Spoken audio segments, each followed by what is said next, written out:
وہ یہ ضرور پوچھتے ہیں کہ یہ حلال ہے کہ نہیں.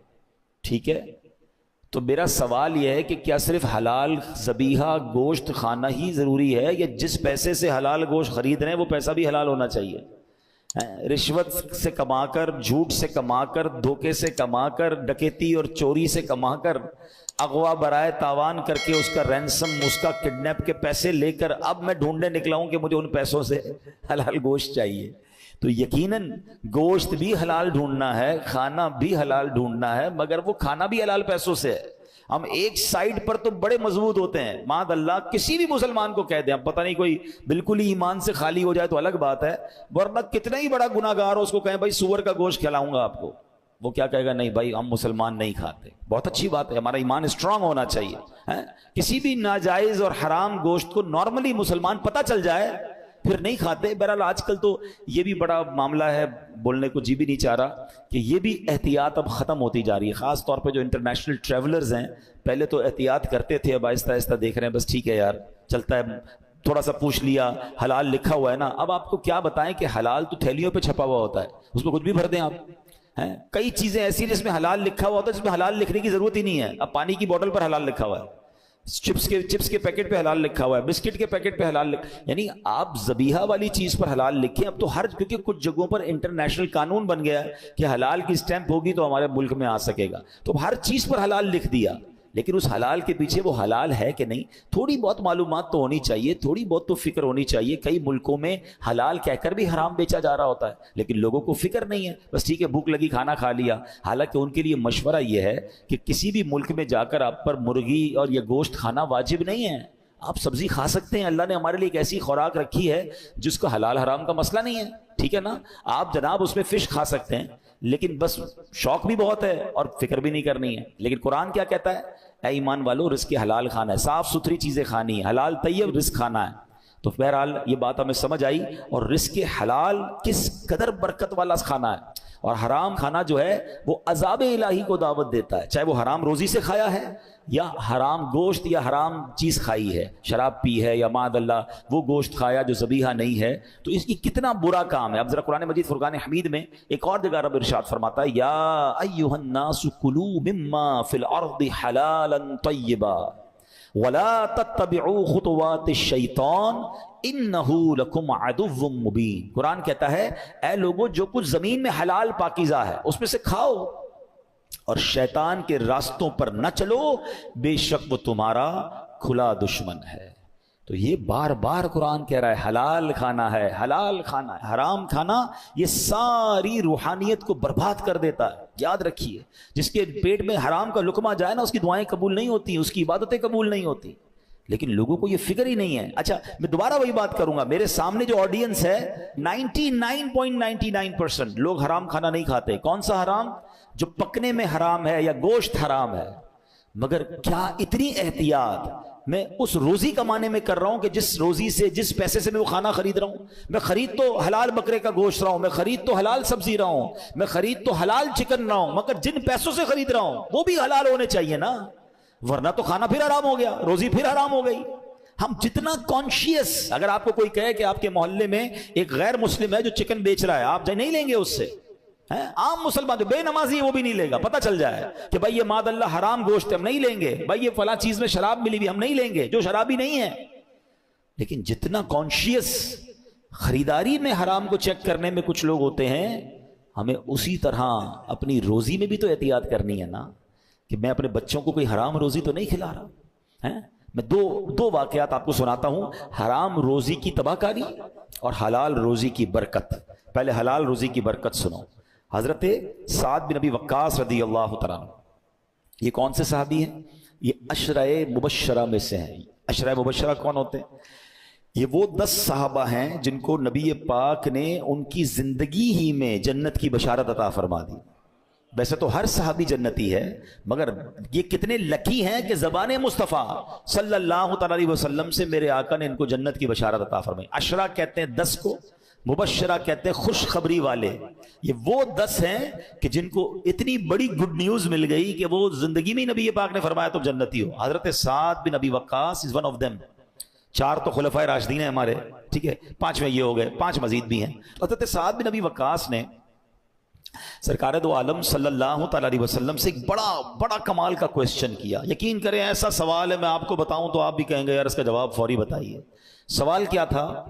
وہ کہتے ہیں یا رسول اللہ صلی اللہ تعالی علیہ وسلم آپ دعا فرمائے اللہ سے اللہ تعالیٰ مجھے مستجاب الدعوات کر دے.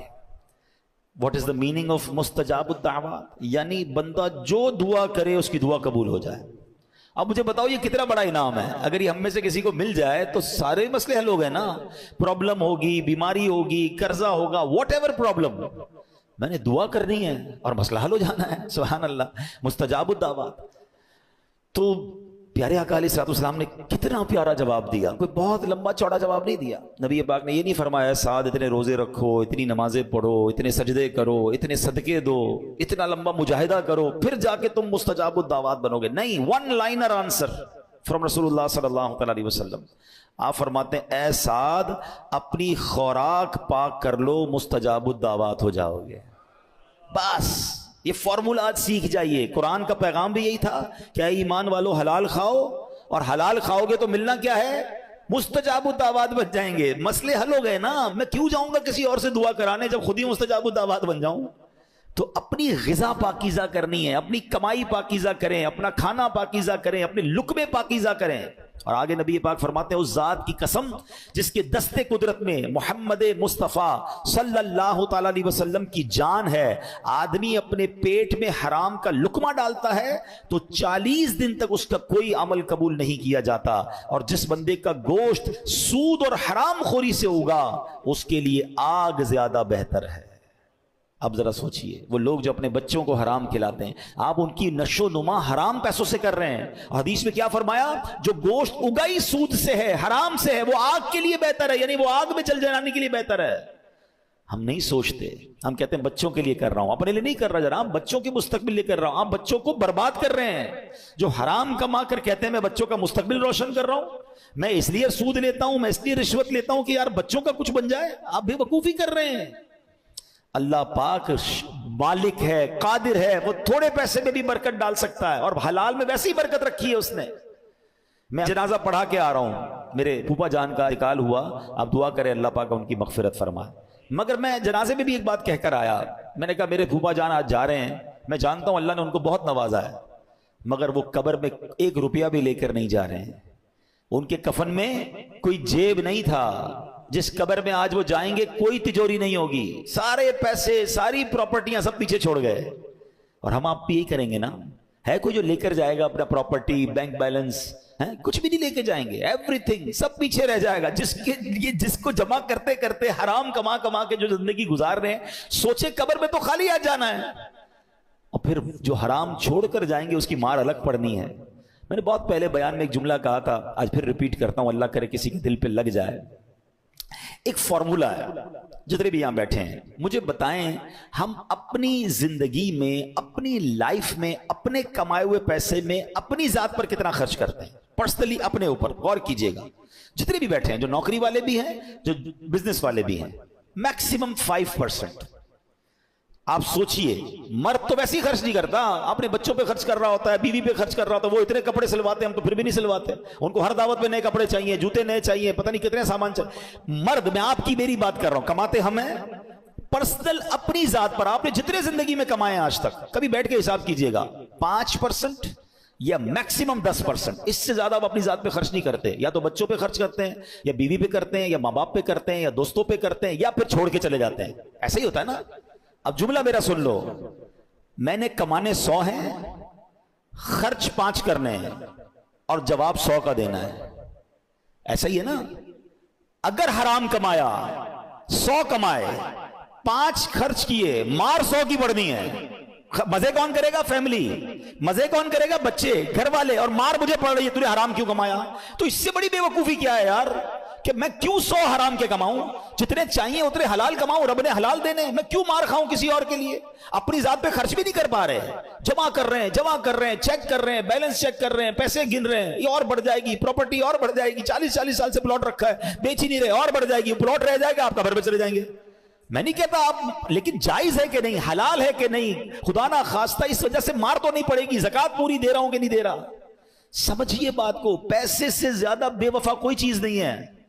یہ جو پیسے کے پیچھے بھاگ رہی ہے نا دنیا، مجھے ایک بات بتائیں، اتنا بے وفا ہے کہ جب میرا اور آپ کا وصال ہوگا نا، جتنے پیسے بینک میں ہیں، جتنے پیسے گھر میں ہیں، جتنی پراپرٹی میری ہے، وہ سب کس کی ہو جائے گی؟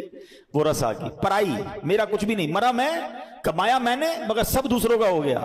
یہاں تک کہ جو میری اور آپ کی جیب میں پیسے ہوں گے نا، جب انتقال ہوگا، وہ بھی نکال لیے جائیں گے، وہ بھی کہیں گے اب یہ میت کا نہیں ہے، یہ ورثاء کے ہیں۔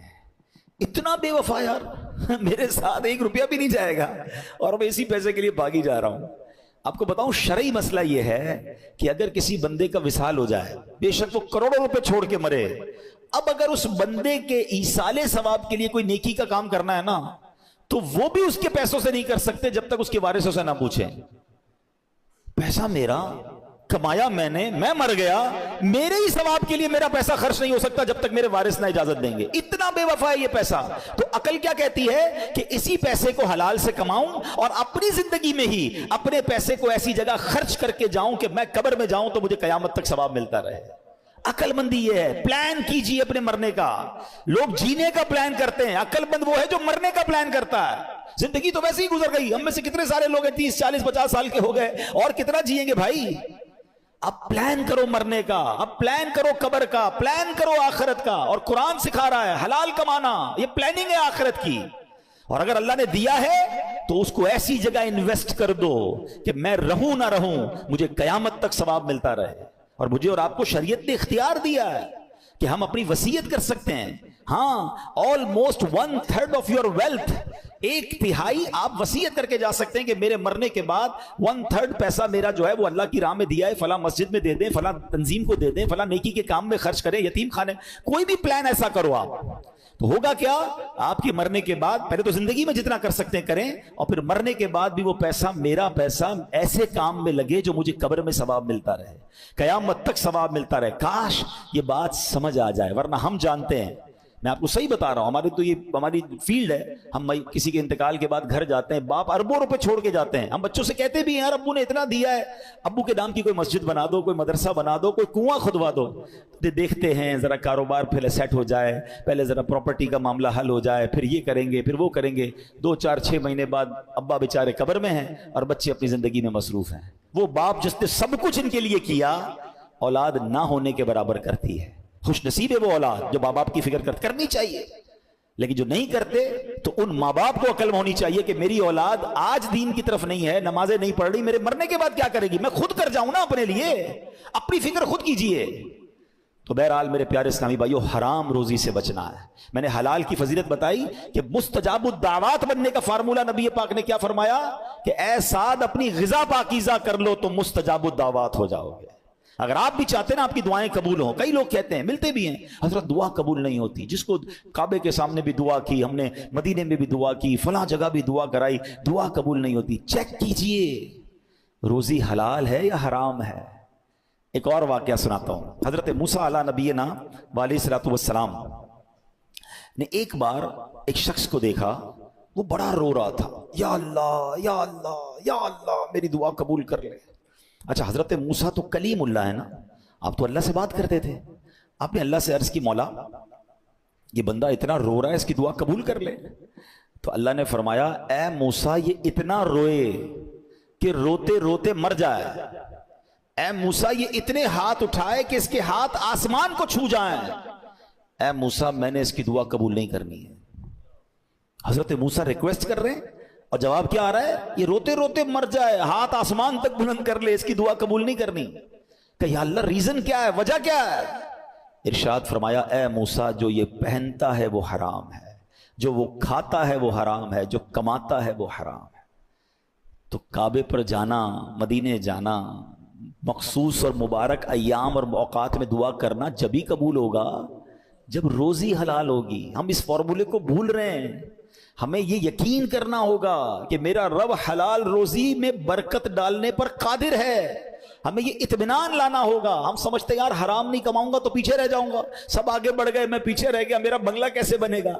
ارے بھائی بنگلہ بنا ہوا ہے مگر سکون نہیں ہے، تو کیا کرنا ہے اس بنگلے کا؟ ہم جانتے ہیں اس کروڑ اربوں پتی کو پیسے بہت ہے، کھانا نہیں کھا سکتے ہیں، ڈاکٹروں نے منع کر دیا ہے، وہ اپنا واش روم نہیں کر سکتے، تو کیا پیسہ ہی سب کچھ ہے؟ آپ کو اللہ نے پیسہ نہیں دیا، صحت دی ہے، خدا کی قسم اب تو دنیا کے بھر کے لوگ کہتے ہیں کہ صحت سے بڑھ کر ویلتھ ہی کوئی نہیں ہے. آپ کا ذہنی سکون، پیس آف مائنڈ، یہ سب سے بڑی دولت ہے. ہم کہتے نہیں پیسہ چاہیے، حرام سے آ جائے، کسی طرح آ جائے. کئی پیسے کمانے، حرام کمانے والوں کو دیکھ کر رات سوتے نہیں ہیں، ان کو ٹیبلٹ کے بغیر نیند نہیں آتی، ڈپریشن الگ چل رہا ہے ان کا. ارے کیا کرنے ہیں ایسے پیسے کو؟ آپ سکون کی نیند سوتے ہو، اس سے اچھی کون سی نعمت ہے؟ ہم نے اپنی زندگی کے فارمولے الگ بنا لیے. ہماری نظر میں ویلتھ اور ہے. اب تو یہ تو حدیثوں سے ہم نے سیکھا نا. اب تو یہ موٹیویشنل اسپیکر کہہ لیں یا جناب بڑے بڑے جس کو ریسرچ کرنے والے کہتے ہیں ویلتھ ہے ہی 5 قسم کی. صرف پیسہ ویلتھ ہے ہی نہیں. صحت ویلتھ ہے، پیس آف مائنڈ ہے ویلتھ ہے، آپ کی اچھی فیملی آپ کا ویلتھ ہے، ریلیشن شپ آپ کا ویلتھ ہے. آپ کے ساتھ دوست ہی کوئی نہیں ہے، آپ چھپتے پھر رہے حرام کما کر، آپ پولیس آپ کو الگ ڈھونڈ رہی ہے، ٹیکس والے الگ ڈھونڈ رہے ہیں، آپ الگ ٹینشن میں ہیں. کس کام کا یہ پیسہ؟ میں اپنے بچوں کے ساتھ ہوں، اپنی فیملی کے ساتھ ہوں. کئی اربوں پتی لوگ ہیں جو اپنے وطن میں نہیں آ سکتے، اپنے محلے میں نہیں جا سکتے، اپنے آفس پہ نہیں بیٹھ سکتے. کیا کرنا ہے اس پیسے کو؟ ہم نے پتہ نہیں کون سے فارمولے بنا لیے ہیں کہ یار سکون نہیں ہے. سکون اصل میں آپ دور ہیں اس لیے آپ کو پتہ نہیں ہے. جو لوگ کنیکٹڈ ہیں ان سے پوچھیں کہ مالداروں کے غم اور ہیں، غریبوں کے غم اور ہیں. یہ جو بندہ سمجھتا ہے یار میں دکھی ہوں باقی سارے سکھی ہیں، ایسا نہیں ہے. تو ہمیشہ یاد رکھیں حلال میں برکت ہے، حلال کمانا ہے. اچھا تھوڑا بھی ملا اور رب راضی ہو گیا. ایک روایت سنا دیتا ہوں چلیں بیان کے آخر میں. اتنی خوبصورت روایت ہے، یقین کریں ون آف دا امیزنگ حدیث ہے. خاص طور پر جو یہ بھاگم بھاگ کرتے ہیں نا پیسوں کے لیے اور پیسہ نہیں ملتا تو جناب اس کے بعد پریشان رہتے ہیں. ذرا حدیث سنیے گا. اس حدیث کے راوی بھی مولا علی شیر خدا کرم اللہ تعالی وجہ الکریم ہے. اور نبی پاک علیہ الصلوۃ والسلام فرماتے ہیں من رضی من اللہ بالیسیر من الرزق. کیا فرماتے ہیں؟ جو اللہ کے دیے ہوئے تھوڑے رزق پر راضی ہو جائے گا. پیسے تھوڑے ملے، رزق تھوڑا ملا. سنو آقا فرماتے ہیں جو اللہ کے دیے ہوئے تھوڑے رزق پر راضی ہو جائے گا، رضی اللہ منہ بالقلیل من عملی، اللہ پاک اس کے تھوڑے عمل پر راضی ہو جائے گا. اللہ اکبر. اس کو انجوائے، اگر اس کو سمجھ گئے نا آپ، اس کی ایسنس کو سمجھ گئے، اے غریبوں تمہیں مبارک ہو. مگر راضی رہنا ہے. یہ نہیں کہ غربت بھی ہے اور شکوے بھی ہیں، غربت بھی ہے اور کمپلین بھی ہے. نہیں، پیسے تھوڑے آ رہے ہیں مگر بندہ دل سے راضی ہے. مگر انعام کیا ہے؟ خدا کی قسم یہ سودا مہنگا نہیں ہے. میں اللہ کے دیے ہوئے تھوڑے رزق پر راضی ہو جاؤں اور میرا کریم میرے تھوڑے عمل پر راضی ہو جائے. کیونکہ وہ راضی ہو گیا نا پھر جنت ہے. گھر نہیں ملا دنیا میں بڑا مگر جنت نہ ختم ہونے والی ہے، اس کی کوئی ایکسپائری ڈیٹ نہیں ہے. ادھر پیسے نہیں ملے، جنتیوں کے لیے ہیرے جواہرات ہیں. ادھر جناب لگزریز نہیں ملی، میں اللہ کی رضا پر راضی ہوں. جنت کی نعمتیں وہ ہیں جو کبھی ختم ہونے والی نہیں ہیں. تمہیں مبارک ہو. اور جو جناب اب اس کا ذرا مفہوم مخالف بھی تو سمجھو نا کہ جس کو اللہ نے زیادہ دیا ہے. سوچو کیا فرمایا؟ جو اللہ کے تھوڑے رزق پر راضی ہو جائے اللہ اس کے تھوڑے عمل پر راضی ہو جاتا ہے. تو جس کو اللہ نے زیادہ دیا اور قیامت کے دن عمل زیادہ مانگا تو پھر ہمارا کیا بنے گا؟ ہے ہمارے پاس جواب؟ عمل ہے ہمارا زیادہ. بلکہ ادھر تو معاملہ اور الٹا ہے. غریب آدمی زیادہ نیکیاں کر رہا ہے نارملی، اور امیر آدمی جس کو اللہ نے بہت نوازا وہ اور نیکیوں سے دور ہو گیا. ہونا کیا چاہیے تھا کہ جتنا اللہ عطا فرماتا اتنا میں اور عبادت کرتا اور شکر کرتا اور سجدے کرتا. ادھر تو معاملہ ہی الٹا ہے. وہ عطائیں بڑھا رہا ہے، ہم خطائیں بڑھا رہے ہیں. جواب نہیں دینا. کاش یہ بات سمجھ آ جائے. تو آج قرآن پاک کی اس آیت کے تحت ہم نے سمجھنا ہے. تو میں وہ آیت دوبارہ پڑھ دیتا ہوں جو آج ہمارے بیان کا ٹاپک تھی کہ اللہ کریم نے قرآن میں کیا ارشاد فرمایا. یہ ہمیں سمجھنا ہے اور اس پر عمل کرنا ہے. رب کریم فرماتا ہے یا ایھا الذین آمنوا کلوا من طیبات ما رزقناکم واشکروا للہ ان کنتم ایاہ تعبدون. اے ایمان والو ہماری دی ہوئی ستھری چیزیں کھاؤ اور اللہ کا شکر ادا کرو اگر تم اسی کی عبادت کرتے ہو. تو حلال روزی پر بات ہوئی اور پھر قرآن کہتا ہے شکر بھی ادا کرنا ہے. ناشکری نہیں کرنی ہے. اللہ کو ناشکری بہت ناپسند ہے. خود قرآن میں رب فرماتا ہے لئن شکرتم لازیدنکم، تم میرا شکر ادا کرو میں تمہیں اور عطا کروں گا. تو اگر آپ چاہتے ہیں کہ اور مل جائے تو شکر ادا کریں. ایک بار نبی پاک علیہ الصلوۃ والسلام نے ارشاد فرمایا قیامت کے دن کہا جائے گا حمد کرنے والے کھڑے ہو جائیں. لوگوں کا ایک گروہ کھڑا ہو جائے گا، ان کے لیے جھنڈا لگایا جائے گا، وہ تمام جنت میں جائیں گے. پوچھا گیا یا رسول اللہ حمد کرنے والے کون ہیں؟ آپ نے فرمایا جو لوگ ہر حال میں اللہ کا شکر ادا کرتے ہیں. ہاں ایسے آسانی سے وہ جنت میں جائیں گے. تو شکر ادا کریں, نا شکری نہ کریں, زبان سے شکر بھی ادا کریں, اپنے اعضاء سے بھی شکر ادا کریں. آخری بات کہہ دیتا ہوں, کچھ لوگ یا اللہ تیرا شکر, یا اللہ تیرا شکر, الحمدللہ الحمدللہ کہتے نظر آتے ہیں. بہت اچھی بات ہے, مگر یاد رکھیے صرف زبان کا شکر نہیں ہے. آنکھ کا شکر یہ ہے کہ آنکھ حرام نہ دیکھے, زبان کا شکر یہ ہے کہ زبان حرام نہ بولے, اپنے ہاتھوں کا شکر یہ کہ یہ ہاتھ حرام کاموں کی طرف نہ بڑھے. اللہ نے ہاتھ دیے نا, جس رب نے دیے اسی کی نافرمانی میں ہمارے ہاتھ چلیں گے, زبان چلے گی, آنکھیں چلیں گے, کان چلیں گے؟ نہیں, پوری باڈی کا شکر ادا کریں نا کہ یا اللہ تیری مہربانی, تو نے مجھے نعمتیں دی ہیں, اب ان نعمتوں کو تیری نافرمانی میں خرچ نہیں کروں گا. اللہ پاک آپ کو اور مجھے اپنے شکر گزار بندوں میں بنا دے. ناشکری سے ہم سب کو محفوظ فرمائے. اس ناشکری کو صرف اس طرح سمجھ لیجئے کہ آپ کا کوئی بیٹا ہو, آپ کا کوئی دوست ہو, آپ کا کوئی ملازم ہو, اور وہ آپ کو بار بار کہے کہ صاحب آپ کی بڑی مہربانی, ابو آپ کا بہت شکریہ, آپ بہت اچھے ہیں. یہ تو زبان کا شکر ہو گیا. اور آپ اپنے بیٹے کو کہیں بیٹا ذرا یہ کام کرو, کہ یہ کام میں نہیں کروں گا آپ کا, مگر آپ کا بہت شکریہ. بیٹا ادھر مت جانا, ابو جاؤں گا تو ادھر, مگر آپ کا بہت شکریہ. بیٹا کل یہ آپ نے میرا کام کر کے دینا ہے, ابو کام نہیں کروں گا, آپ کا بہت شکریہ. تو آپ کیا کہیں گے, یہ کیسا شکریہ ہے؟ زبان سے شکریہ کہتا ہے, بات میری کوئی نہیں مانتا. تو ہم اللہ کی بات مان رہے ہیں, شریعت کی بات مان رہے ہیں کہ نہیں مان رہے؟ شکر زبان سے کہہ رہے ہیں. تو مزہ یہ ہے کہ میری زبان بھی شکر کرے, میری باڈی بھی شکر کرے, اللہ کی اطاعت کے ساتھ میں زندگی گزاروں. صلو علی الحبیب.